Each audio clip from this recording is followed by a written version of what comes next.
পাকিস্তানের জাতীয় পতাকা পুড়িয়ে বিক্ষোভ। গত কয়েকদিন আগে যেভাবে বেছে বেছে কাশ্মীরের পেহেলগাঁওতে সন্ত্রাসীরা মানুষকে মেরেছে, সেই ঘটনার তীব্র প্রতিবাদ জানাতে পাকিস্তানের জাতীয় পতাকা পা দিয়ে মাড়িয়ে পুড়িয়ে বিক্ষোভ দেখালেন হিন্দু সমাজ কল্যাণ সমিতির কার্যকর্তারা। পাকিস্তানি জিহাদি সন্ত্রাসীরা পেহেলগাঁওতে বেছে বেছে হিন্দুদের নিধন করেছে, নির্বিচারে গুলি চালিয়ে তাদের হত্যা করেছে। এই 28 জন হিন্দুদের হত্যা করার তীব্র প্রতিবাদ জানাতে নাজাটের রাজবাড়ী এলাকায় প্রতিবাদ মিছিল করলেন হিন্দু সমাজ কল্যাণ সমিতির কার্যকর্তারা। এদিন রাজবাড়ী এলাকায় প্রতিবাদ মিছিল করার পাশাপাশি রাজবাড়ী চার মাথার মোড়ে কলকাতা বাসন্তী হাইওয়ের ওপর জেহাদিদের কুশপুতুল দাহ করেন। তার পাশাপাশি পাকিস্তানের জাতীয় পতাকা পা দিয়ে মাড়িয়ে পরিয়ে তারা বিক্ষোভ দেখান।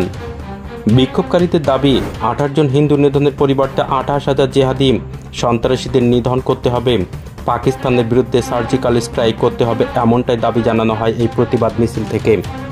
MS নিউজ বাংলা চ্যানেলের পরবর্তী খবর সবার আগে পেতে ইউটিউবে চ্যানেলটি সাবস্ক্রাইব করুন, ফেসবুক পেজ ফলো করুন, ফলো বাটন ক্লিক করুন, সেই সঙ্গে খবরটি ফেসবুকে প্রচুর পরিমাণে শেয়ার করুন। আজকের বিক্ষোভ হচ্ছে মূলত আমাদের কাশ্মীরে যে নিরীহ হিন্দুর উপরে, মানে হিন্দু টুরিস্টদের উপরে পাকিস্তানি যে জঙ্গিরা বর্বরোচিত হামলা করেছে, হত্যা করছে।